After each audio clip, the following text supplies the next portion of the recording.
wada masooba hadumaan ku laban yahay dadku malama yeeshee midnima adduunyada lagu wada masooba hadumaan ku laban yahay dadku malama yeeshee midigtuba miciin male hadday bidixdu maqan tahay waa laba mataan oo hawsha maamulaaye midigtuba miciin male hadday bidixdu maqan tahay waa laba mataan oo hawsha maamulaaye. Good evening, everybody. Thank you all for being here, community members. We also have elected officials in the House, business members. Welcome to the Minnesota Minority Business Association launch. Today, we're here in community launching a very important platform, a platform that is going to protect the assets and the resources of our community.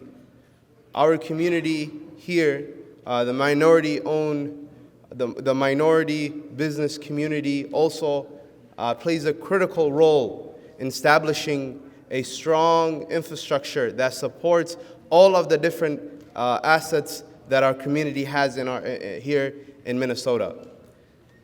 So today, we're here to celebrate the work that we have done, also to map out our vision and reality of what we can do the next few years. We'll have a ton of speakers here who will be sharing with us some of the struggles, and also not only just sharing the struggles, but mapping out what is the possibility out there if we strengthen and come together as a unified block of group. So with that, I want to first welcome the Executive Director of the Minnesota Business Association, Abdurrahman Kariye, who will be going over the objective and the role the Minnesota Minority Business Association will be playing in the next couple years, the next generation that comes. And remember that we all, every single person in this room, will be responsible to push this, to make sure that every single time that our minority businesses are being targeted, when that happens, that is specifically targeting marginalized communities here in Minnesota. So with that, please help me welcome Executive Director Abdurrahman Kariye. Assalamu alaikum. Peace and blessings upon all of you. So, as Khalid introduced us, today we are here for an important launch. This is a meeting with business leaders, in particular minority-owned businesses and their leaders, because we understand that the most important fundamental aspect of building power is organized people and organized money. And our people are with the businesses, and our money is with the businesses. So, Minnesota Minority Business Association, we abbreviated it called MUMBA. So you can just remember that, MUMBA. If you ever hear MUMBA, that's Minnesota Minority Business Association. It's a grassroots organization created by and for business owners from the Minnesota minority communities. Our vision here is to provide equitable contributions to the growth and the economic prosperity of Minnesota, and to economically, socially, and politically empower minority-owned businesses in Minnesota. Now, the goal of this gathering today, and the many other gatherings we will have in the coming months, is to bring together minority-owned businesses in Minnesota with local government, corporations, and communities to advocate for us equitable access to resources and opportunities to enhance our shared goals and economic sustainability for all Minnesotans. Now, there's a concept called the theory of change that I want you to be very familiar with. there is a concept called the theory of change. Small business owners represent the diverse fabric of our country, and we have an untapped base of potential leaders to counteract the efforts of the neoliberal policy proponents and reactionary right, and strengthen the small business sector has proven a path to an equitable and vibrant economy. So that's the first and foremost concept, that in order to bring about change, we need to make sure that we have the right representation in the room. The second thing that we want to do is to connect leadership and development and organize at a scale, and use data as our driving force to create a narrative shift in the way that minority-owned businesses are perceived, as well as we can achieve impact locally, statewide, and nationally. Now, there are 4 important focuses of Mamba that I want you to take home today with us.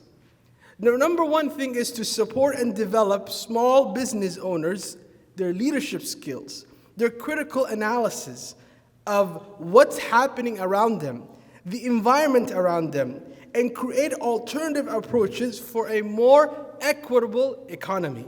That's the number one thing. And I know some of these things, they sound a little bit theoretical and far off, fetched things, but it is actually very practical for us to achieve. Secondly, it is to organize these small business owners and to conduct campaigns that will win policies that reduced a counter-effective political agenda that we see from our elected officials, and to establish a set of public goods and contribute to a more robust infrastructure for future wins. And thirdly, I would say, is to shift the public narrative and change the perception of who small business owners are in terms of race, class, gender, motivation for going into business, and more, and what small minority business owners value by elevating their voices. Now, I want you to understand this very importantly with me, that our businesses today, our minority-owned businesses today, are constantly at the attack of these agencies such as DHS, MDE, and many other departments within the state of Minnesota, who limit their access to resource, as well as impeding on their efforts to economically grow. So when we have businesses leaders like yourself here in this kind of gathering, it allows us to be able to prepare for a future that we can see Minnesotans all thrive. We understand that without the businesses, our community cannot move in any direction. We understand that as immigrants who have come here to this country, we built our own economy, our own ecosystem that allows us to be successful. And when those things are jeopardized and harmed, and there are policies that are being made that affect us, it is very, very crucial that we act quickly and very swiftly. Otherwise, if we sit idle and wait for changes to come with our inaction, we will see our businesses suffering. We've seen already through the pandemic in the last 2 years how small businesses have been affected, and we will continue to see that. So in the last couple of months, since we began this effort to locally, before we even came publicly and launched Mamba, we began having small local meetings and organized meetings with the residential assisted living group, with the child care owners, with the non-medical emergency transportation group, with the adult day centers. We started having meetings with the food and nutrition providers in the city, and all of them having the same elements and the same issues, the same problems stemming from DHS, MDE, the lack of rates, and we'll have one of our board members speak more in detail to what that entails. But what I want to emphasize here is that this is our vehicle. Mamba is our vehicle for organizing political power, organizing ourselves to become leaders in our community. And we understand that through your contribution, both in your time, in your activism, as well as your financial contribution, it will allow us to become a more thriving community. And that's why we're building this broad coalition. And today we have with us elected officials, business owners, community leaders, all in an effort to publicly say that we are not going anywhere here in Minnesota. We are here to stay, to build a thriving economic opportunities for our community and creating equitable resources. We have our agenda set already to address the systemic racism that exists within the departments in Minnesota, as well as addressing the achievement gap or the opportunity gap, as well as also the other agenda item that we have is creating a robust economy for minority-owned businesses. So with that is my introduction to Mamba. I hope that through this presentation today, with our many other leaders that will be speaking here on this platform, that you will join this effort. 2022 is a very important and crucial year. We have a chance now, as the beginning of a new year, to make effective changes. So with that, I want to welcome our other leaders to be able to speak in more detail. Thank you so much for being here. We really appreciate the fact that you took from your busy schedule to be here in support of this launch. Wassalamu alaikum wa rahmatullahi wa barakatuh. Please give a hand to Sheikh Abdurrahman for that amazing overview of what Mamba is. So I wanted, I think he mentioned some very important concepts, right? Originally back in, I think, the 2019, and the type of organizing that we have done, we have realized that many times, right, minority-owned providers, businesses have been targeted to the point where they had to leave their businesses, right? So this is the reality that many of our community members or also our business owners are facing, right? And as I said earlier, that essentially if you take out, right, if you take out the business out of the community, you're taking its wealth out. You're taking its resources out from them.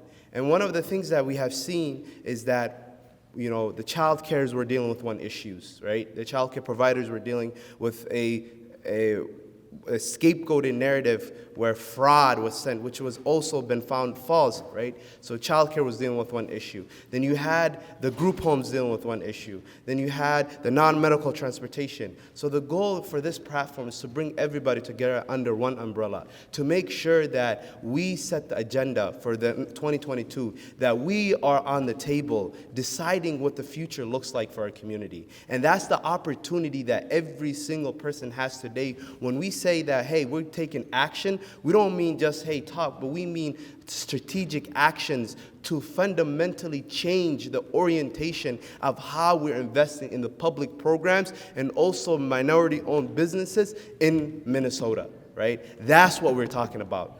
So with that, I want to welcome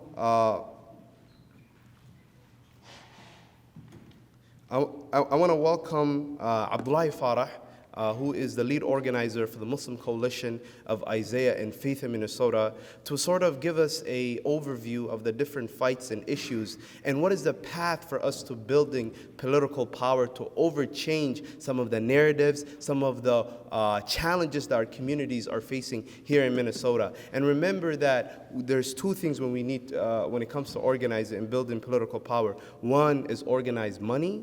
2, organize people, and 3, in having a strategic plan and being together as a unified bloc to make sure that we are constantly committed to changing our narrative. So please help me welcome Brother Abdullahi Farah. Assalamu alaikum. How's everyone doing? MashaAllah. Bismillah, alhamdulillah, salatu wassalamu ala rasulillah, sallallahu alayhi wa ala alihi wa sahbihi ajma'in. First of all, my name is Abdullahi Farah. I am the lead organizer for the Muslim Coalition of Isaiah and Faith in Minnesota. The Muslim Coalition has over 30 mosques and over 400 active leaders around the state. and we move bases such as central Minnesota, southern Minnesota, Metro, and in the Twin Cities. The vehicle that we built, that vehicle was for people to have independent political power, everyday people, and to get engaged in the issues that affect them. Some of the issues that we work is the caring economy, which is why I am closely and deeply working with this team, the member team, Minnesota Minority Business Association, in order to build that type of vehicle for our businesses. As you know, in order for anything to change publicly in the arena, you have to have power. And that power is more crucial than ever now, especially when we are dealing with a lot of narratives of scarcity, narratives of leaving people behind, narratives of division and scapegoating. And so, in order for us to tackle back these narratives that often appear as fraud or abuse or and targeting only a certain types of businesses, minority businesses, our community's businesses. And so it's crucial that we understand and that we are committed and dedicated to build this power.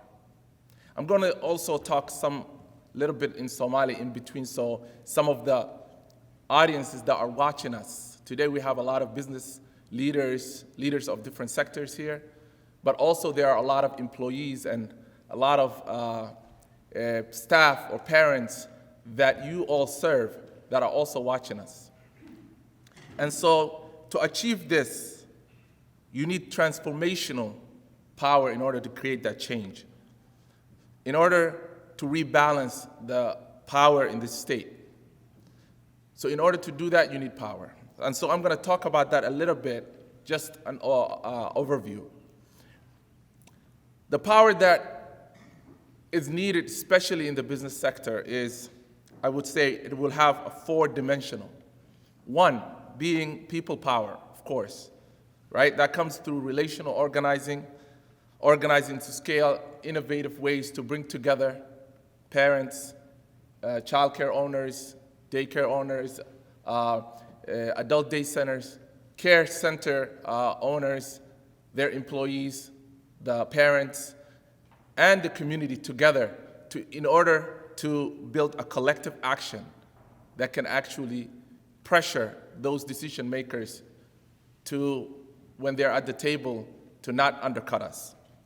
The second, I would say, dimension would be the alliance and the relationship power between the businesses themselves. And that is one of the things that is crucial to build between the businesses, these tables and these coalitions, these alliances, every business sector to come together and to work on that common good for their sector. This will, especially, the minority, Black, brown, and immigrant businesses, they're often divided.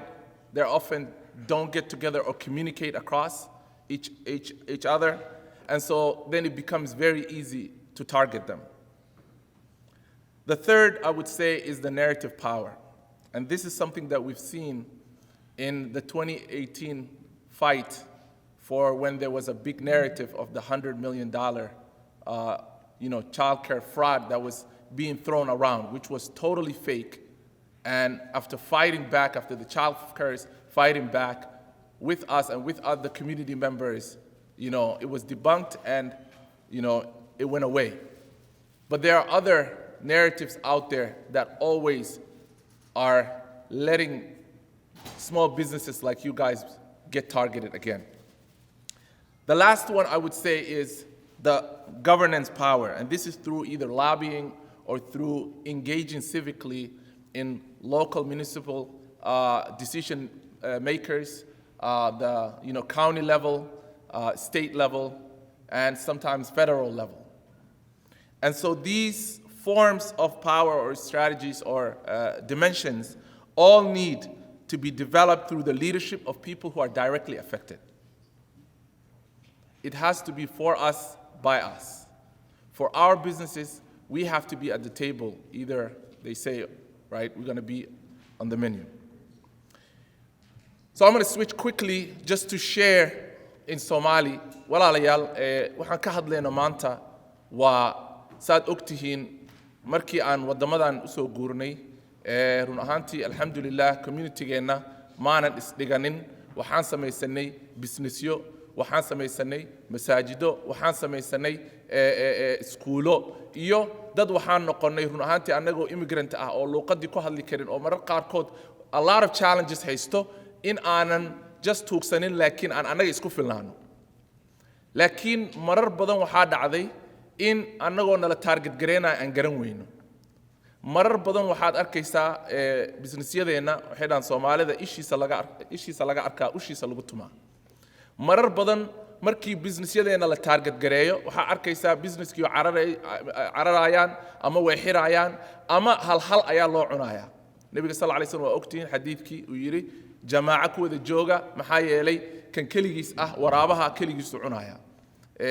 ma arkino ariga ama idaha marka marar qaarkood waxaad arkaysaa qof adiga walaalka ah oo business aad leedihiin oo meeshas lagu cunaayo ama businesskiisa la target gareenayo adiga isla businesskii ran gareynaysid inaadan u soo markii heelinin taasna waxa waay waxyaalaha keeno in aad iyo aad noogula tunto waxyaalaha so I want to just talk about a little bit what are some of the things just statistics as far as our businesses right immigrants make up 8% of the state's population but we bring in so much revenue over 500 million in revenue of just taxes and more. And so oftentimes when you see at the tables that people are deciding and talking about small businesses, they're often not there or no one is talking on behalf of them. And why is that? The reason is because we're not organized, we don't have the narrative power, we're not engaged with our local officials or and decision makers. And C, we don't have allies or tables or vehicles that work for our agenda. Markaan anaga haysanin qaabab aan u dagaalano si anaga dhaxdeena inaan isla soconno in aan ma arkino maxaa la dhahaa warkeena ama qaabka noogala sheekeynayo in aan anaga control gareynayno in aan anagii ma arkino maxaa la dhahaa miisaska noogula qayilaayo hadda waa ogtihiin businessyo badan oo Soomaalida xawaalada haday noqdo tagaasiileeydi haday noqdo iyo kuwa hadda ma arkino maxaa la dhahaa run ahaantii kuwa cuntada bixiyo kuwa ma arkino care businesses ka mise dadka take care gareeyo kulligood hadaa wareysatid marar badan marka la fariisano waxaan arkaynaa kulligood isku sibay u cabanayaan waxayna ka cabanayaan waa couple of departments oo la wada yaqaano either waxa waaye maxaa la dhahaa DHS ama MDE intaas ka cabanayaan marka marar qaarkood waxa isweydiinaysaa haddii idinka aad isku imaataan awoodda aad leedihiin keliya ayaa waxay bedeli lahayd wax kasto laakiin maxaa loo baahan yahay marbar qaarkood waxaa loo baahan yahay in aan isticmaalno nidaamyo iyo systemyada sida maxaa la wadankan loogu talagalo oo awoodda lagu dhiso marka maanta waxaan ka hadlayno oo run ahaantii inta iskugu imaano oo aan rabno inaan daadihino ama aan maxal hirgelino waxa waaye businesseska in ay yeeshaan vehicle ama qaab nidaam ay ayaga u wada dagaalamaan oo awoodooda ku wada dhistaan markaas ka bacdi ayaa waxay noqonaysaa in qayb kasto oo kamid ah community-ga in ay wada shaqeeyaan waxyaalaha what does it look like on the ground it looks like on the ground supporting and developing business owners with leadership skills with organizing skills with bringing them and giving them the tools to do power analysis and understand who is targeting them and what narratives are they using. What it looks like on the ground is organizing these business owners to conduct their own campaigns and win policies at the state level, whether they are pushing, because most of the times you will see the big corporate, right, sector in whichever area it is, those are the ones who are at the table first and those are the ones who are deciding. What it looks like is conducting an actual research conducted by us to actually see where the disparities lie. Who are being affected? Who gets to lose when the state makes the decision or when the city makes that decision? And who does it impact? And actually highlight, right, and center the stories of those who are affected. Finally, what it looks like is to shift the public narrative and change the perceptions of who small minority businesses are and what role they play in our state and in our cities. We have to take back the narrative. Marka walaalayaal waxyaalaha aan hadda ka hadlo waxa waaye qaababka kala duwan ee businesseska isku organize garan karaan, isku nidaamin karaan, ee u wada dagaalami karaan. Laakiin qof walba maanta na daawanayo iyo qof walba maanta inta fadhiyo dadka businesska mise mulkiilayaasha ah oo businessyada leh waxaan ku leeyahay waqtigii waa dhamaaday keli socodka ahaa. Wadankan hadda keli ahaan u socotid waa lagu cunayaa. Run ahaantiina taasna waa aragnay. What they say is, if it ain't sense, it doesn't make sense, right? lacag haddaynan waxay dhaheen sense haddaynan ahayn marar qaarkood maba la fahmaayo soo maaha waxyaalaha aan arkay marar qaarkood oo statekan oo aan marar badan dadka calaacalayaan waliba businesseska iyo communitygeena guryo la'aantana hayso dhibaatadana hayso waxyaalaha ka qeylinayna dhan waxaad arkaysaa statekeena our state has 7.7 budget surplus. Surplus, put it aside. Just with the Build Back Better and so forth like that, the ARP money, right? The American Rescue Plan invests $8.5 billion in Minnesota for just COVID-19 response and recovery. Lacagta dhiman 8.5 billion ayaa soo gashay state-ka taalo hadda. Lacagtaas marka waxaa isweydiin leh yaa waaye dadka decide gareenayo yaa waaye dadka miiska fadhiyo. Marar qaarkood waxaan ma arkin oo maxaa la dhahaa aan arkaynaa inta slide-kan aad ku arkaysaan. Dadka, the people that are most affected in this slide that you see are our minority businesses, our minority communities. And there's one answer to that. We are not organized, we're not at the table, and we don't have power.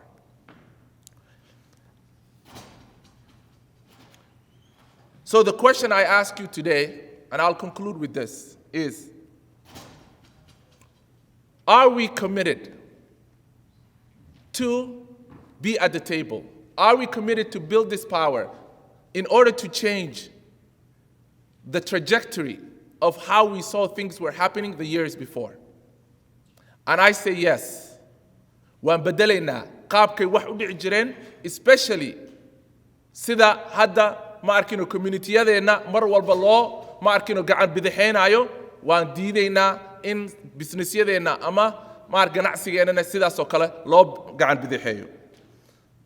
While we're playing tag with the state like MDE and DHS, other business sectors are at the table deciding what the future looks like. For small businesses, the time is here now. That stops. Let's organize, let's build power, and let's get at the table. And assalamu alaikum. Thank you all for being here, and thank you, Abdullah Farah, for those words. It's important for every business person in this room to understand this fight and how we're going to work to solve the issues that are common amongst us all. Though we work in different sectors of the care economy and in the broader economy in general, but we all have to come together and work hand in hand as an organization, but working covertly with our elected officials. And today I want to recognize we have a few elected officials in this room today. There are no campaigns going on right now. Two of them just won their election. I want to recognize Sister Aisha Chuktai, who represents the 10th Ward of Minneapolis, which includes Lake Street, Caramel, Whittier. She's here today. Warm welcome.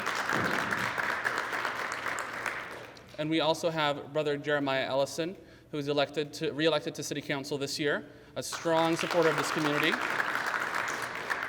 And my dear friend and brother, Simon Trotman, City Council member from Richfield. And right now I want to welcome and acknowledge Brother Jeremiah Ellison to the dais to speak a little bit about his work and this community and the work that we're all doing together. Brother Jeremiah? So greetings from the North Side. It's great to be here. It's great to see all of you here. This is a really important topic that you guys are covering here today. We know that our state, our communities are much stronger when our small businesses are thriving. And so we need to have a coalition like this that can advocate at the state level, that can come to the city. By the way, we've got more Muslims on the city council than ever in the history before, so we're gonna have a legitimate caucus. We have more black people on the city council than we've ever had before. And for the first time, we've got a POC majority on the Minneapolis City Council. And so when it comes to supporting our small business community, we do it because it's the right thing to do, but not only for that reason, it's because our communities are better off when our small businesses are better off. If your neighbor can't afford to take his family out to eat, then that's money that's not going to our local food businesses, our local grocery stores, our local restaurants, right? If your neighbor can't afford to send, his mother to elder care or, her daughter to child care, that's money that we can't, that we're not getting into our businesses. And so by making sure that your employees, by making sure that your neighbor, that making sure that your own business is thriving, you actually ensure that the community's thriving. And so the one thing I'll say is, I've heard before today, and it's been talked about a lot today, some of the targeting that happens through regulation, right? Some of the targeting that happens at immigrant businesses, at black-owned businesses, at POC businesses in general. At the city of Minneapolis, when we have a landlord or whatever that's not in compliance, we don't expect everybody to know every single rule. We make sure that they know the rule, and we give them an opportunity to get back into compliance, right? You don't shut them down, right? Now, if they continue to be a bad actor, then we've got a different conversation. But what we need to make sure is that we're engaging our business community so that we know what the regulations are, so that we can make sure that we're all in compliance, and that we can continue to ensure that our businesses are thriving. So I want to thank you all for being here. I want to thank this coalition for ensuring that our small business community continues to thrive. And each one of you offers a service to this community that is invaluable. We need every single one of you. We need everybody watching. And so I want to thank you for your service. I know you guys are like, you do service, I do business. But your business is a service to the community. And so I want to thank all of you. And I'm sure my colleagues will give a few words. But that's all I've got. I may have to leave a little early to go get COVID tested for an event that I have on Monday. But I want to thank you all for having me. So with that, I'll end my comments. Thank you.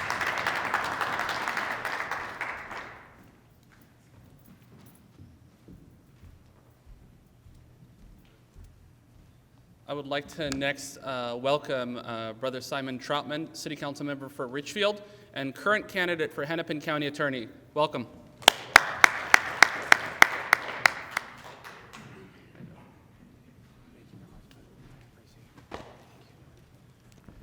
Good evening, everybody. Let's try that one more time. Good evening, everybody. It is such an incredible privilege and honor to be here and celebrate the inauguration of this incredibly important organization. My name is Simon Troutman, and I'm a city council member in Richfield. I'm also a candidate for Hennepin County Attorney, but more than that, I'm an attorney here in this community. It has been my privilege and it's been my honor to fight alongside and with minority-owned businesses and immigrant businesses for the last decade. I'm so proud to be amongst you. And I just want to talk for a moment about something that Sheikh Abdullahi Farah talked about. And he talked about different kinds of power, but he talked about narrative power. And we have a narrative gap, and we have a narrative problem when it comes to minority-owned businesses, particularly immigrant-owned businesses. And as your lawyer, I can tell you this firsthand, that when regulators see a prosperous minority business, they find it suspicious, and that is unconscionable.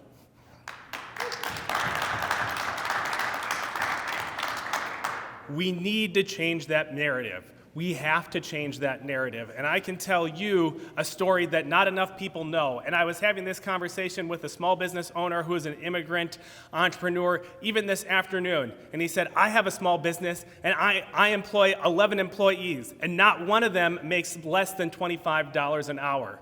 And I began to ask him questions about his business. And I said, well, who owns that business? Who's invested in that business?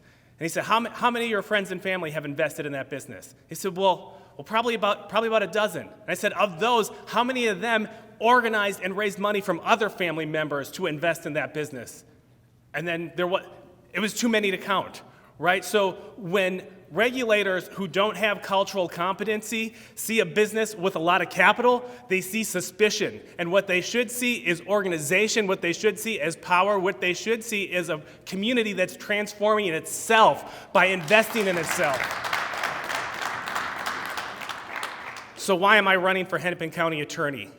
I'm running for Hennepin County Attorney because there's a job of being a prosecutor, but that is actually a job of criminal justice that's contained inside a role of Hennepin County Attorney, which is responsible for procedural justice throughout the county of Hennepin. And many of you in this room know with crystal clarity that there's not just a criminal justice gap, but there's a procedural justice gap. And so I'm asking you to join in this organization and support this organization, because we don't just need criminal justice to close the equity gap. We need procedural justice. I'm going to tell you just a brief story about a client that we worked with just this year.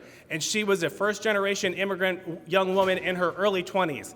And the county had taken the position that because her mother had misstated or owed $15,000 because of medical assistance claim, that it was their policy that she would be personally liable for that $15,000 bill. And as an individual lawyer, I was able to fight for her justice, for her liberty, because that's not the law. That was a nonsense, that was an illegal and unjust administrative procedural burden on this young woman. And just imagine being a 21-year-old coming to this country, making your way, doing everything right. And I just want to say this is a quick tangent, but I say this every time. When I'm at the legislature, I say this too. Wallahi, when I look at this room and I see immigrant business owners, you are executing on the American dream at the most elite level imaginable. And yes, we need to give everybody a hand right here. Every hope, every dream, every narrative that America tells itself about itself, you are an expression of that doing well, of that succeeding. And that narrative for this group and for people like you to come together and tell that story again in Hennepin County and in Minnesota is so powerful. It's transformative. I wish this organization every success, and I ask you humbly to join me, empower me. I will represent you, but you need to represent me both in the caucus, and I know people are going to come and talk about being delegates and organizing, but what that means is not that you just get a vote. It's not just that you get a seat at the table. It's that you get a perspective. You get the power of law, not working against you, but working with you, giving you fairness and equal access and justice for you to thrive like I know you are. It's such an honor to be here. Thank you so much. Simon Troutman. I'm running for Hennepin County Attorney. Thank you. First of all, Simon, thank you. We needed that energy. It's very rare that we find local elected officials that are going to come into a room full of minority business owners and speak so passionately about the work that they're doing and standing with them, not standing for them. Right? Today we're organizing for ourselves and we're bringing partners along with us. And I also want to recognize a dear close friend of mine, Councilmember Jamal Osman from the 6th Ward of Minneapolis, who was just reelected. Please come up to the stage, Jamal. Thank you so much. I am honored to be here.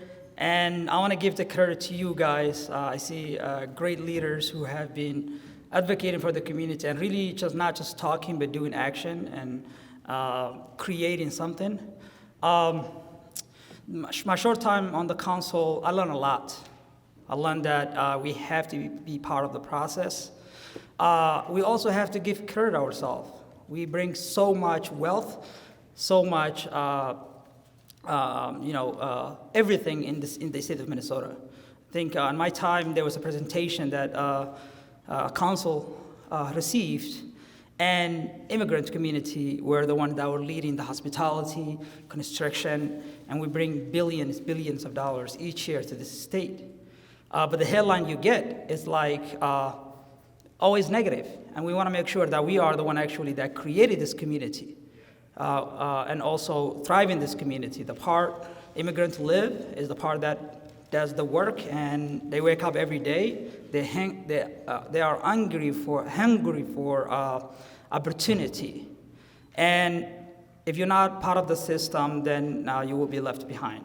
So I do want to encourage all of you to really connect with us. We're here for you. We do represent you and the wonderful leaders that I see that are coming up that are fighting for the community. It's all about that building relationship and coming together and putting us out there and getting the credits we deserve as minority, immigrant, black, Muslim, you name it, here that we bring so much wealth and to this city and to this state. So thank you so much.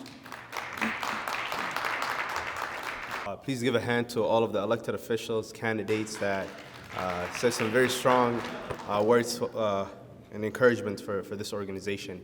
But inshallah, I want to welcome Sheikh Yusuf Abdullah, who is the executive director for Ayana. And this I believe Ayana over 30 masajid, umbrella over 30 plus, but he will correct that under that. And this is a power organization for our community. And I want to please help me welcome Sheikh Yusuf Abdullah. Assalamu alaikum wa rahmatullahi wa barakatuh. MashaAllah, I am really so happy that I'm here with you this evening. MashaAllah, beautiful, beautiful meeting with beautiful faces. I really appreciate the organizers, those people who brought this, community together. MashaAllah, I just want to emphasize and encourage, the participants of what my brothers said before me, inshallah. And, the Prophet sallallahu alaihi wasallam says, "Ni'ma al-malu salih lil-mar'i salih." Blessed is the righteous person with the right business or wealth. So wealth is encouraged in Islam as long as it's earned rightfully. And the Prophet ﷺ was also asked, Ayyul kasabi atyab?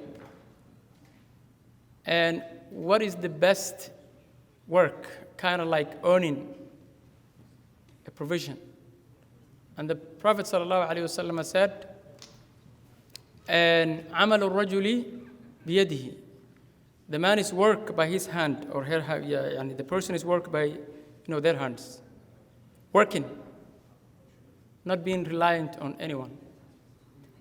And also, the blessed business. And the business will be only blessed if it is rightfully done and rightfully earned. So, as Muslims, mostly as immigrants, we have that moral compass where we have to stay away from everything that is violating our core beliefs, including not to earn, from a wrong source or in a wrong way. While you are trying to do that, staying within your morals and within your faith and trying your best. Also, trying to reach your break-even point or dealing with the bottom line and paying your employees. You shouldn't be worried about government agencies that are after you for maybe misunderstanding and for maybe even worse, just singling out the communities that they may not understand.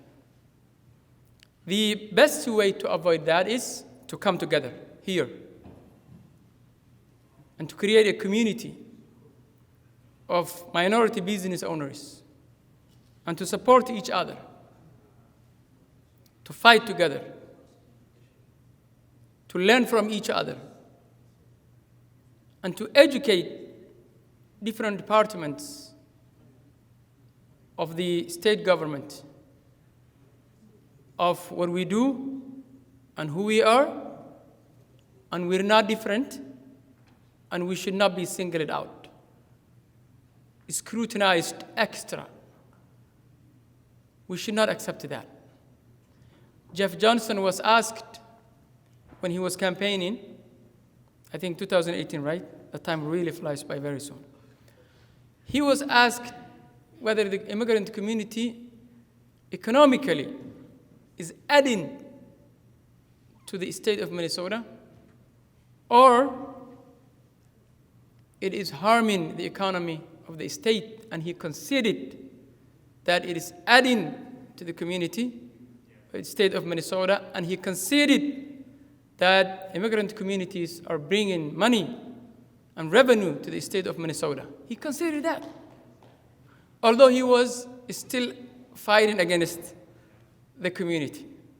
So we are adding to the community. We are giving back. We are employing people.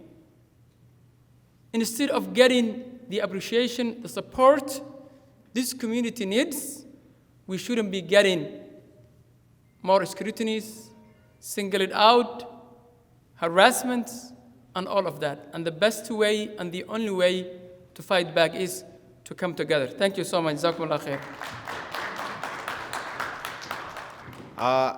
I want to now also invite another faith leader and another imam of our community, Imam Asad Zaman, who is the executive director of Muslim American Society of Minnesota.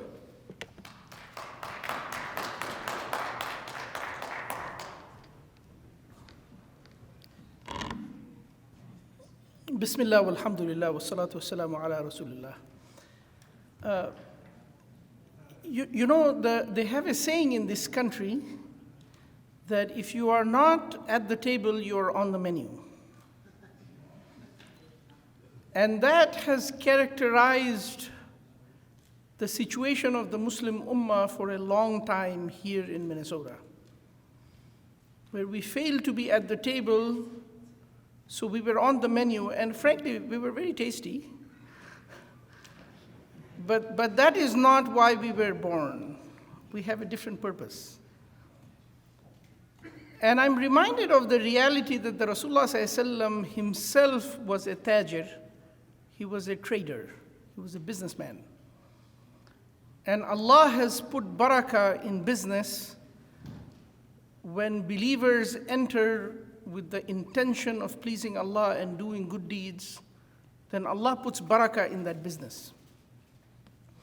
And we know from studying the seerah that when the Rasulullah ﷺ went to manage the trade caravan of al-Mu'mineen Khadija radiallahu anha before Islam, and he was the manager of this trade. And one of the things that attracted him, that our mother Khadija radiallahu anha said, "This is the man I need to marry," was the fact that her reports, she had a servant named Maisara who was in that caravan, who reported to her in details. And he reported to her that this man was honest. He never cheated somebody, he never lied, he never yelled, yet he made more profits. And he brought back way more profit than was normal.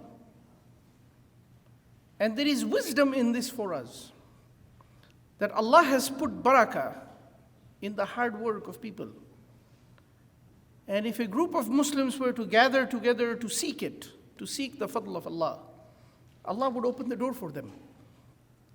If they remained honest, and they were fair to each other, and they cooperated with each other, and they helped each other. And this is why I'm actually proud to be at this launching event, because chambers of commerce exist across this country. Associations of businesses exist across this country. Unfortunately, most of them are gathered to do evil deeds.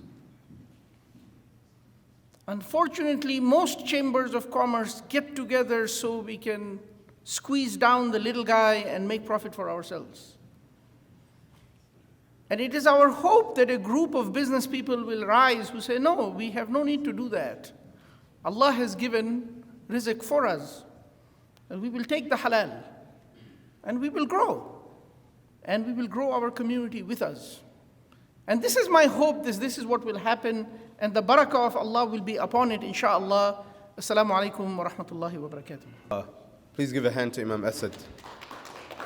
We'll now move forward. We'll now move to the next agenda item, which is highlighting some of the different challenges from different groups that are here this evening. We have the group homes, we have the adult day centers, we have the folks that are doing the food program. We have different sectors that are here, the non-medical transportation and non-emergency medical transportation group is here. So each individuals will sort of sum up the challenges. And I want everybody in this room to sort of pinpoint where those challenges are coming from. Because the reality is that many of us feel that we are separate from this fight. No, we have one, there's few individuals, few institutions that are pinpoint against each other, and also creating the reality for us not to thrive, for us not to invest more in these programs. And you will see it throughout all of the different folks that come here today. So at the end, I want you to remember, what are the themes? Where are these folks coming from? Who are these institutions? How can we identify? And I will make, and at the end, we'll sum it up and give a clear action step of how we can move forward and change the challenges, make change to the challenges that we're facing. So I want to first welcome Abshir, who will be discussing the status and the reality that the food program folks, that industry, and the challenges that they're facing today. So please help me welcome Abshir.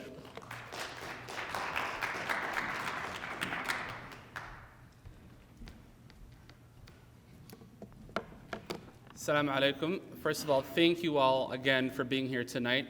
I know we're not here to socialize and chit-chat and talk about our weekends, but we're here because we're concerned about our businesses. Businesses that we've spent years developing, pouring our capital and resources into, to do good for ourselves, for our family, and for our community. Everyone in this room is a leader in a sort, working in different sectors of the care economy or in other parts of this economy. And what we all have in common is every single one in this room has been targeted capriciously without basis because of your success, because of the work that you are doing in your industries. And we've seen it time and time and again from different industries, whether it's related to DHS, MDH, or MDE, that the bureaucrats in the state, when they find business owners who have different skin tones than they do, who have different national origins than they do, who have different immigration statuses than they do, are targeting constantly the businesses that are thriving and doing the work. And they're being labeled as fraudulent, as divisive, as not following the rule or the letter of the law, when in reality, these departments themselves are not following the rule and letter of the law. And today I want to talk about a program that's been benefiting a lot of the communities in this state, the Child and Adult Care Food Program, or CACFP, or food program in short. Since the onset of COVID-19 and the change in our economic system in this country and the millions of people who were left unemployed, who could not get an income, who were living on meager remittances coming from unemployment, they needed a way to help feed their families. And the CACFP program has been around for over 3 decades. But the immigrant community in Minnesota got involved 2 years ago. And guess what happened at that point? Strict guidelines from the state, capricious responses from the agency responsible for mandating the program that were feeding thousands of children, mainly from BIPOC communities here in the Twin Cities and in the surrounding communities. The state of Minnesota, as you can see here, a litany of things that the state of Minnesota, specifically the Department of Education, has done, fighting to shut down a program that is feeding hungry children, not even using state dollars, federal dollars from the United States Department of Education, Agriculture. And what we see is, even in court proceedings, MDE shut down this program, as you know, many months ago. And providers and sponsors had to go to court and fight them. And this agency said that something suspicious is going on. Children, thousands and thousands of children are being fed. Something doesn't make sense. So you know what? We're just going to shut down the program altogether and stop payments, which is devastating the distributors, the wholesalers, the small businesses that were feeding this program. And the judge in that court asked him, why did you stop the program? And do you know what the department said? We don't have a shred of evidence of fraud. We don't have a single document. We don't have a single eyewitness. We don't have anything to put into the court records that something fraudulent went on. They stopped an entire program feeding thousands of children because they did not want immigrant communities to be involved in any way, to benefit in any way. Small businesses owned by minority communities to benefit in any way from this program. But guess what? We fought back and we won. But guess what the department did? Short-lived victories, because if you do not change the institutional systems and the structures that allow these people to abuse you, the abuse will continue. MDE circumvented the court order and found another avenue to come at them. They fought back again, and they went to court, and they won. MDE didn't stop there. They went around that corner and came back another way. Multiple lawsuits requiring the state of Minnesota to follow the law. It is unconscionable what the state is doing to food program providers, and we are continuing that fight. But you know what I'm really tired of? We have food program sponsors here, we have vendors here, we have daycare owners here, we have home care owners, non-medical emergency transportation owners, and the problem that we have is we constantly keep getting attacked and we're constantly defending ourselves. We are not investing in protecting our business. In this country, if you make money, you better spend money to protect your money, because guess what?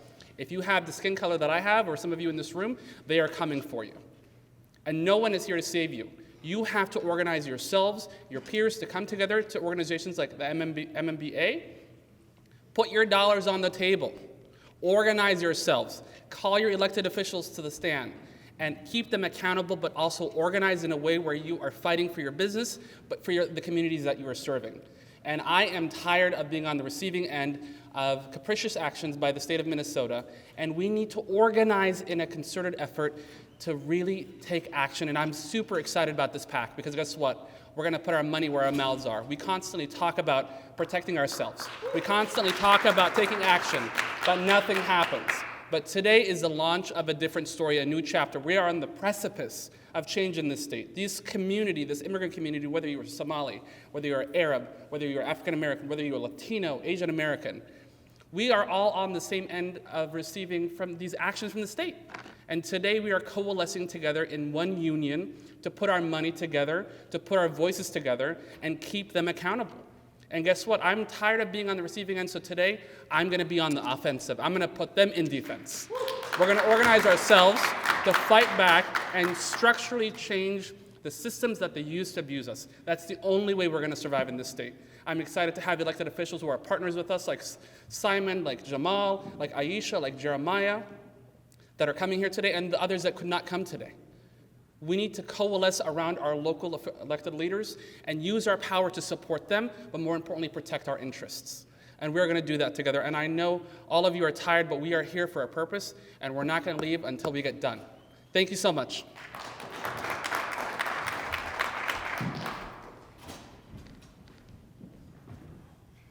Dynamic speaker, so please give a hand to Abshir. Thank you so much. We'll be praying Maghrib 5:15, just for everybody, folks who are asking, so the evening prayer will be at 5:15. But I want to also welcome another group from the residential assisted living, Sister Zania, to come speak and share with us the reality and the status of what's happening with the residential assisted living. So please help me welcome Zania.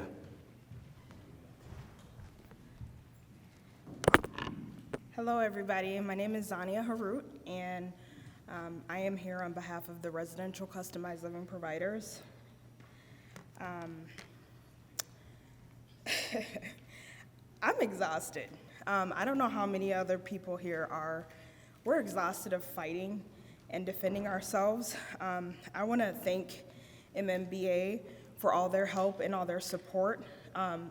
We've been battling back and forth with Minnesota Department of Health, the Department of Human Services, and Hennepin County and some of the other 7 county metro areas. So I feel like there's a shift here. I feel like there's literally a wealth transfer shift. And whenever there's a huge shift like that, there's gonna be resistance. And so we really have to push through that resistance and make sure that we're organizing ourselves and getting our voices heard.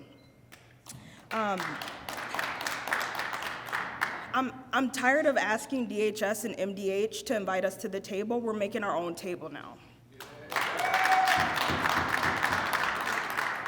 They've been telling us that, oh, we're so sorry that we didn't include you in these conversations. Well, you're gonna include us now, because now you're coming to our table. And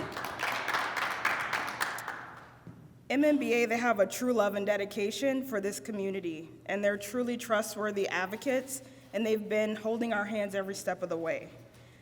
I'm seeing the power of organizing right now, because before, when we're just reaching out with one voice here, one voice there, talking to the state here, talking to the county there, nothing's gonna get done. They're just looking at you like an individual. But when you get many people on a call or in a community space or at the Capitol, that's when they have to listen to you.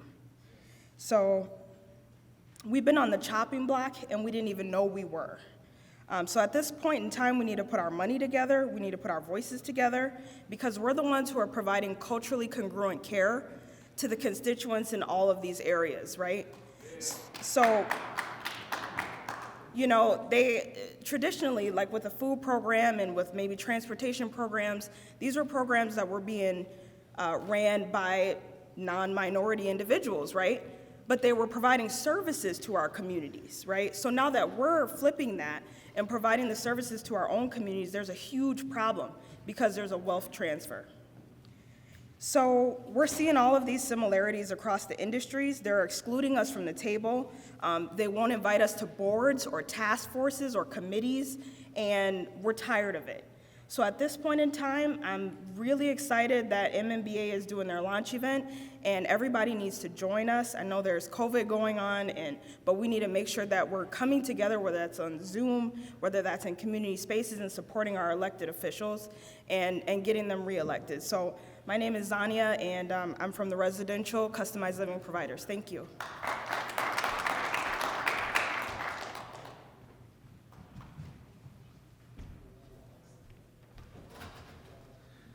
Yeah, please give a hand. We're definitely going to create our own table. We're not going to wait for others to make a table for us. We're going to be the ones that make the decisions for all of our groups. So now I want to welcome Tariq Manisi, who is from the Non-Medical Emergency Transportation Group, to speak on behalf of them and give us an update. Please help me welcome Tariq.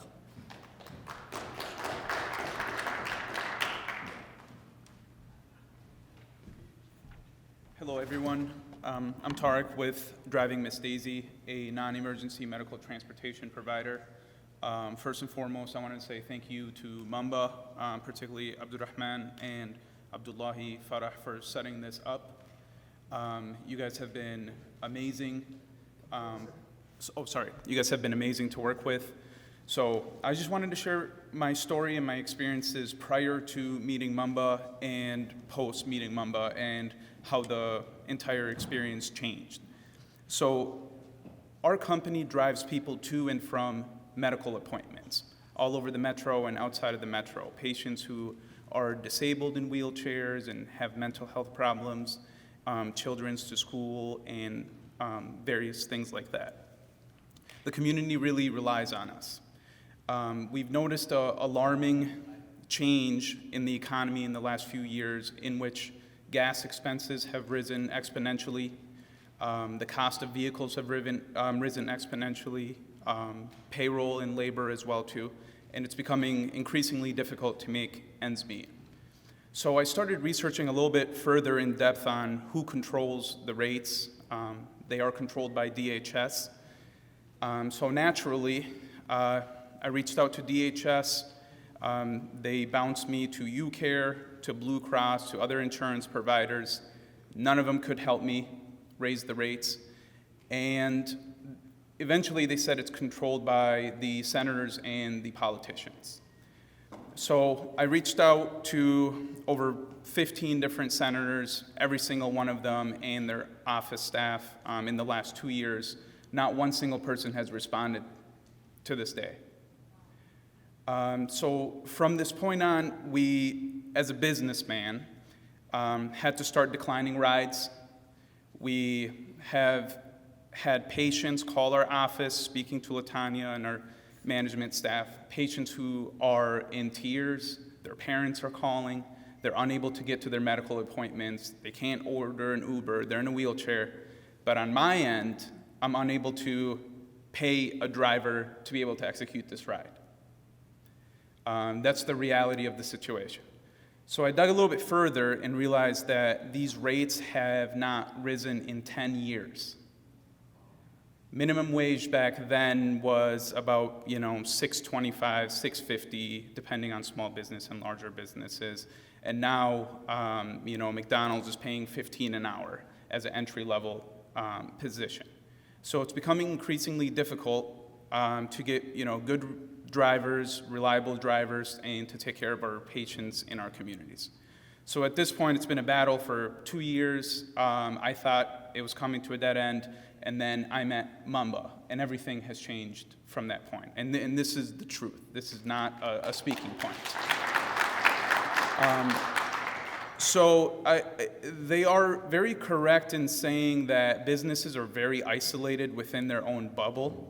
It's a game of finances and trying to make ends meet within your own bubble. And as long as it's one business that's fighting that, you're not going to get time of day. No one cares, no one's going to pay attention. So Abdullahi and Abdurrahman, they had me set up a group with other non-emergency medical transportation providers in the metro. And we organized. They had me type up a consistent message of pain points that everybody is feeling. They introduced me to senators who they have worked with. And within 2 weeks' time, we had a bill proposed, and now it's going to the Senate. So I really can't thank you guys enough. You're very professional in the way you work. Most importantly, you're very effective in the way you work. And it seems like you have it figured out from the outside in of seeing particular businesses struggle by themselves, and then you really know that if you organize them together, then they can become much more productive and get things moving. So thanks again. Thank you, Brother Tariq, for that. Really appreciate it.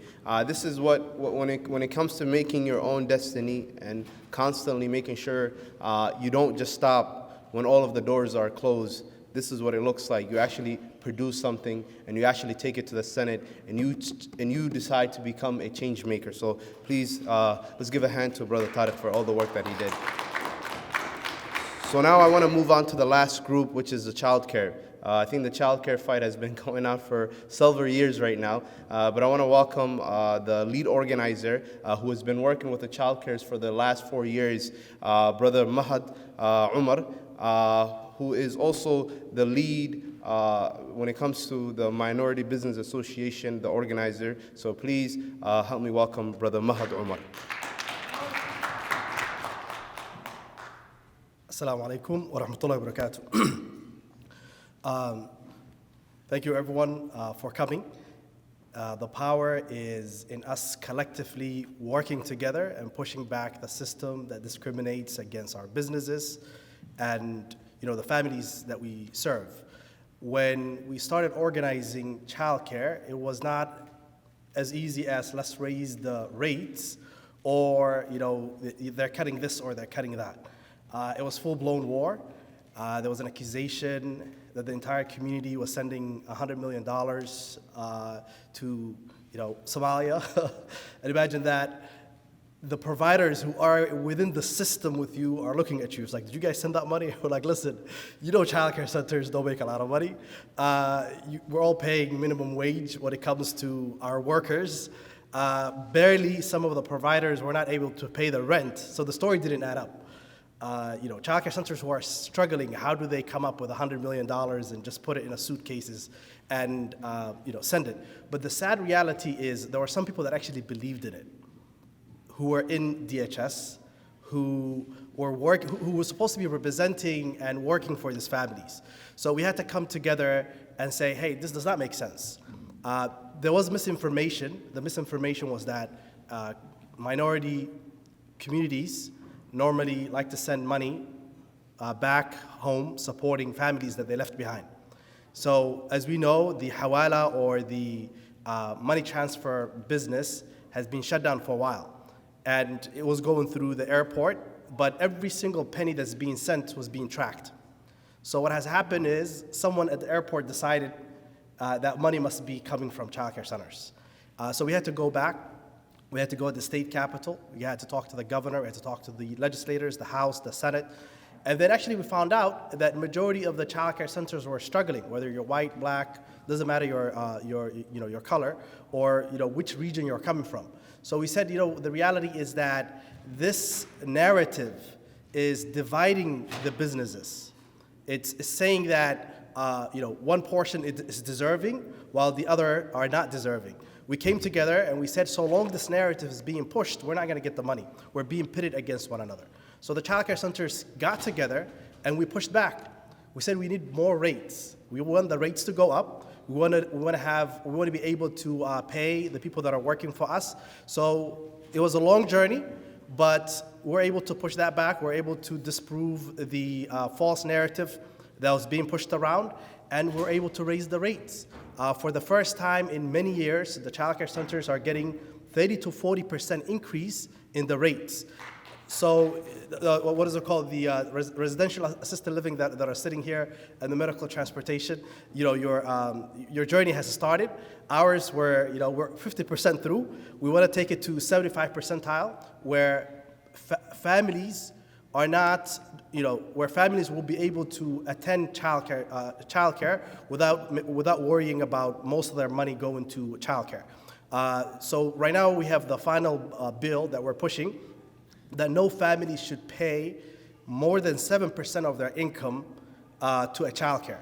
Currently in the state of Minnesota, it was that to one child to take them to a childcare versus to take them to university, it was more money to take them to childcare than university. And it is a struggle for the families. And we're able to push back because we collectively came together and organized. We currently have more than 500 childcare centers that are in the same group, that are organizing, that are putting their money together, that are at the table, talking to the governor, talking to the legislators, talking to the policymakers. We got to the point where DHS initially, they would just come and do whatever they want. But finally, we had to sit down with them. And they said, listen, we're going to go through data-driven process. We're not just going to do the old way. We're going to make sure that things are going to be done the right way. So for the past 1 year, most of the childcare centers, that's what they have seen, fair treatment. But it didn't just come. It came because they had to push back. It came because they were at the table. It came because they were part of the political process. And the second portion, after we pray, we're going to talk about the process that we went through and how we built up power. And one of them has to do you becoming a delegate. I remember about 20 plus childcare centers sitting down with the governor who is Tim Walz, and negotiating with him. What are you going to do for the childcare centers? We don't vote because we're a Democrat or a Republican. We vote because we have interest, and we want to make sure that our interest is being represented. And we're going to put into that chair the person who's going to represent our business. This is the new approach of politics that we have to take. So hopefully, right after the Salah, we're able to talk about and build our power, not only organizing our money, but all organizing the people that we serve, the business owners and the families that come under them, and making sure that we're all organized to push an agenda that is beneficial to the businesses, beneficial to the state, and beneficial to everyone in Minnesota. So the final thing that I do want to mention is Another thing that we have seen in the process is something that we call the opportunity gap, because most of the childcare centers are still serving children. And when we undercut and we're not giving them the proper funding, long term, this creates that if we're not educating our young children at a young age, what happens when they grow up? If they're missing X amount of education that they were supposed to get, what's going to happen is it'll cause the state more money, in the long run. So another thing we're tackling is the opportunity gap. Opportunity gap, making sure that we're investing in 0 to 5.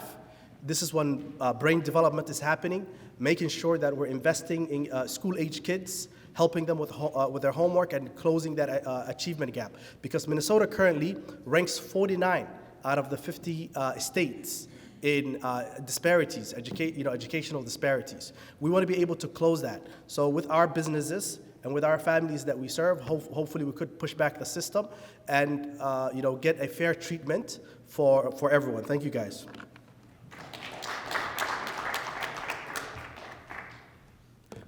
Thank you, Mahad, and the childcare group that have been fighting for the last couple of years. You guys have been really making a pathway for other groups to actually start building political power, change, all of the different challenges that they were going through. So now I want to just let everybody know we're going to pray for the evening prayer for the folks that are going to be, we're going to pray at Maghrib, and then after that, please stay.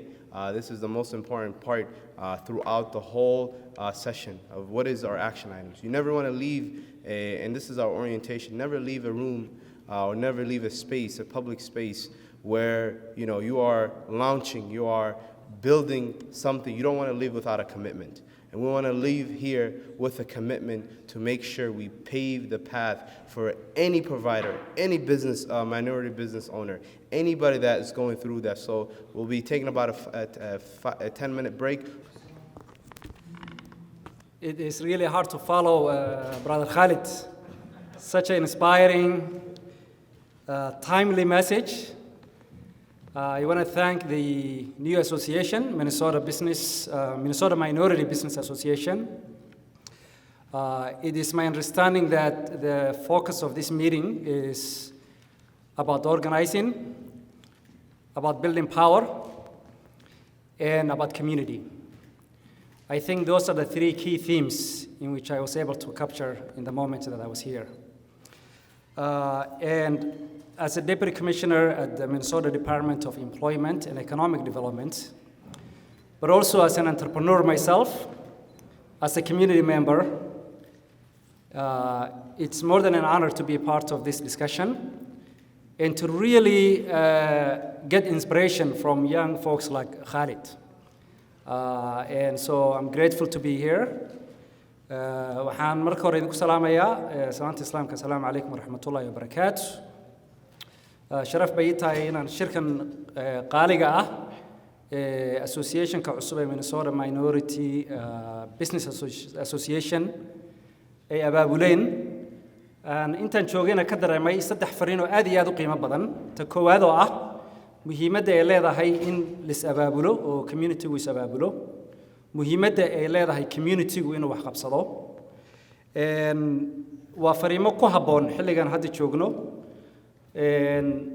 Fariintii waxaan dhegeysanayay Khalid oo runtii aan jeclaan lahaa inay noqoto fariin inta la duubo meel walba la gaarsiiyo si ay u dhiirigeliso community kasta meel kasta uu joogo oo luqadda Ingiriiska fahmaya iyo dadka Soomaaliga oo bidhaantiisa markay arkaan garanaya fariinta gaarka ay u leedahay.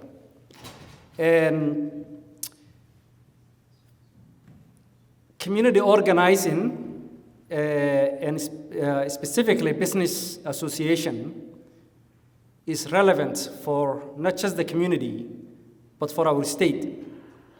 We know that 50% of jobs are created by small businesses. So the vitality, the prosperity of our economy as a state, as a country, really depends on the success of small businesses. We also know that 70% of our population growth in the next decade will come from communities of color. Muslim communities, Black communities, Latinx communities, Southeast Asian communities.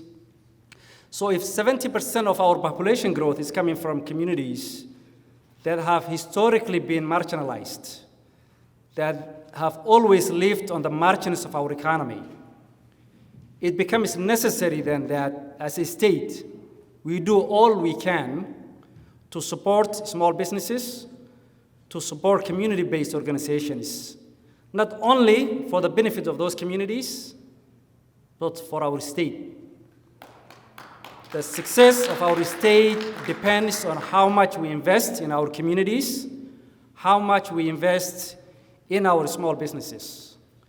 And so I'm grateful really to be a part of this and to see so many businesses, so many community leaders coming together and recognizing that it also really takes a collective effort to build power.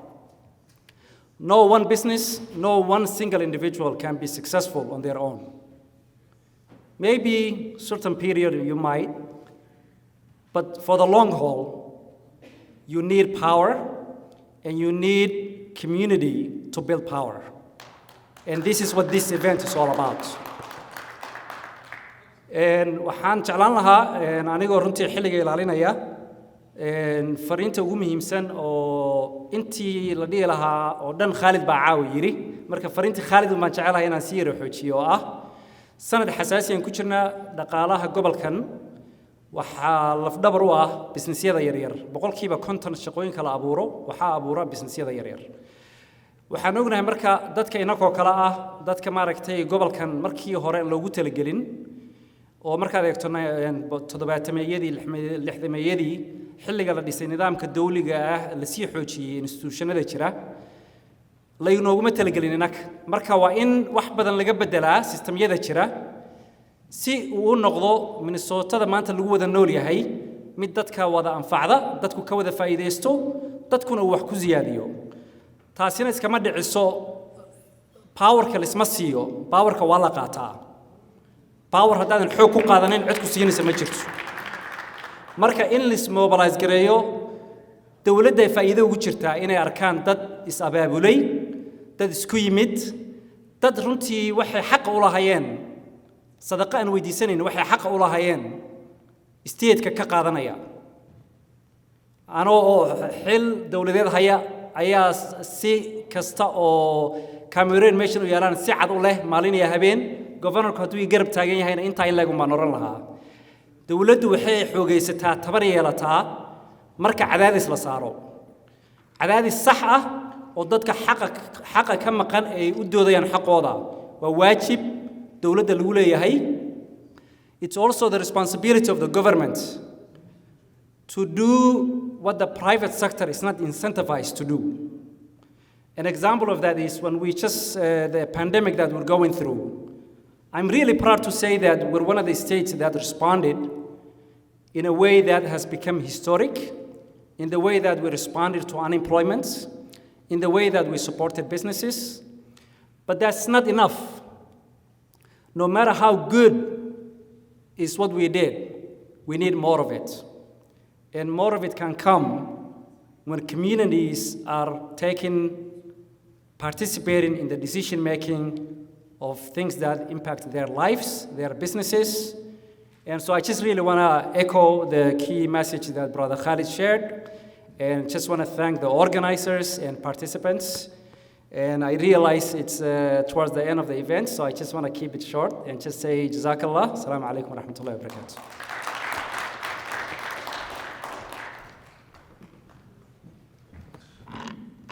Thank you, Commissioner Hamza Warfa. I want to welcome Sheikh Shuaib, who is the head of Bayan Research, to say some few words. Please help me welcome. السلام عليكم ورحمة الله وبركاته. marka koobaad waxaan u mahadcelinayaa Ilaahay subhanahu wa ta'ala. marka xigtana waxaan u mahadcelinayaa hay'adan MMBA oo soo abaabushay xafladan quruxda badan jaaliyadda Soomaaliyeed uga tashanayaan aayahooda iyo mustaqbalkooda xuquuqda ka maqan ay u raadsanayaan waxaan leeyahay hay'adaas Ilaahay ha barakeeyo gabdho iyo wiilal wax bartay Mareykanka ku nool runtii waa wax aad loogu farxo maantana waxaan u yimid hambalyadooda iyo dhiirigelintooda waxaan xasuustaa 2012kii baa waxa mar loo yeeray ganacsatada Soomaalida iyo dhiikeerada iyo 2-3 kambani meelahaas ay yimid maanta oo 2022 ay tahay intaas oo Soomaali ah oo doodaysa oo xuquuqdooda u ordaysa runtii waa wax lagu farxo waxaan ku biirinayaa kaliya hal fikrad ama talo uu keenay imaamkii weynaaye ibn Khaldun la dhihi jiray rahimahullah ibn Khaldun wuxuu ahaa nin sheekh ah oo culimo ah oo siyaasi ah wuxuu dhintay 1460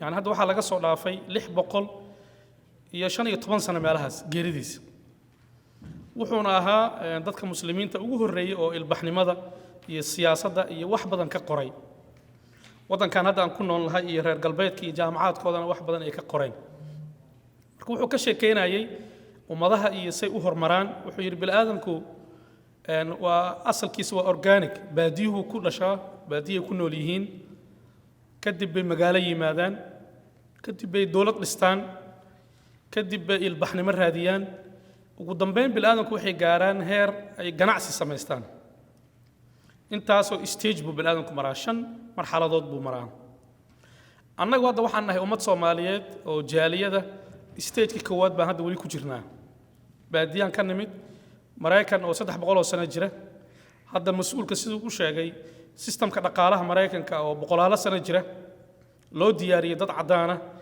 loo diyaariyay qaab ribo ku salaysan oo bangiga dhexe oo federaalka Mareykanka uu gacanta ku hayo adduunka oo dhan controla baanu nimid annagoo qaxayna organic ah marka marxaladii koowaad baan taaganahay oo ummad Soomaaliyeed oo cusub dad waxaan u nimid meeshii ugu dambeysay oo bil aadan gaaray meeshii ugu dambeysay hadda dawlad bay dhisteen ilbaxnimo ay dhisteen dhaqaalay samaysteen space-ka isla aadeen cirkay sii marayaan nolol waxay ku nool yihiin rafaahiye ah oo barwaaqo ah meeshii ugu dambeysay iyo annagoo organic ah labadaas oo marka meel iskugu yimaada badana way isku dhacaan waxaana ka soo baxaa waxa hadda uu Khalid ku tilmaamayay islaamofobiyada dadku badana waxay yiraahdaan war maxaa loo nacayo maxaa islaamofobiyada keenay islaamofobiya ma ahan qof organinimadii ka tagay oo bilaadantinimadi ka sii fogaaday dabaq ku nool baa waxa u timid adigoo organic oo hadda ciidi ka soo bax waxaan la soconaa Faransi oo kale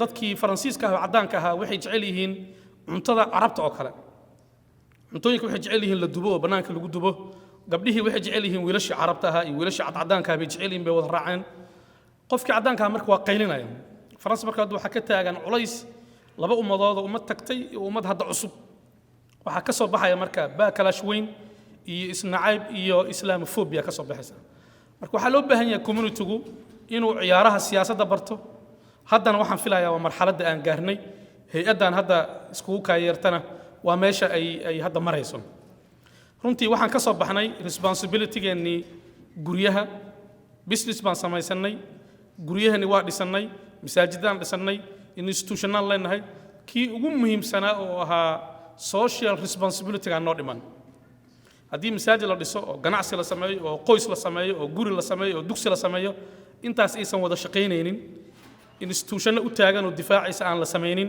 waa wada burburayaan hadda waxaan u baahnaa marka in organization noocan oo kale aan taageerno lobby noo noqda arrimaha masaalixdeena ka shaqeeya businessedeena difaaca xuquuqdooda u raadiya annagana waxaan looga baahan yahay inaan backup u noqono oo aan riixno oo ku faraxsanahay marka inaan 30 sano inta wadankaana degnayn hadda aan samaysanay hay'adan oo kale aad bay runtii wax u tahay qurux waxaan filayaa community-ga naga soo horeeyay Yemeniyiin Lubnaaniis Suuriyaan oo 100 sano wadankan ku noolaa oo aan wali waxa laga yaabaa hay'adkan oo kale aan lahayn marka inaan 30 sano ku gaarno waa stage fiican hay'adan aan taageerno ganacsatada dhan ha iskugu yimaadaan dhaqaalaha lagu bixiyo shirarkooda ha laga soo qayb galo social responsibility-ga inta laga wada shaqeyn kara ha laga shaqeeyo khilaafaadka yaryar iyo waxa hoosana ha laga tago waxaan u rajeynayaa mustaqbal dheer jaaliyadeenna inuu Ilaahay subhanahu wa ta'ala hormariyo 2030 kana inaan isku nimaano annagoo hadda meesha aan marayno meel ka fiican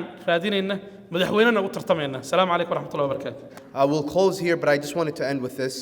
I wanted to sort of highlight the timeline for the next 2022. There's 3 areas of focus. 1 is the caucuses, 2 is the legislative, and 3 is the electoral work that we're going to do. This is a momentum and energy that's being created tonight. We're going to continue that and make that as a vehicle to push and change the narratives, the challenges, the different things that we're facing here in Minnesota. So with that, I want to thank everybody that was here. First of all, I want you all to give yourselves a round of applause for being here, for committing this good work. And then with that, we're going to take one big picture, and then we'll end our gathering. Thank you all for being here. Assalamu alaikum wa rahmatullahi wa barakatuh.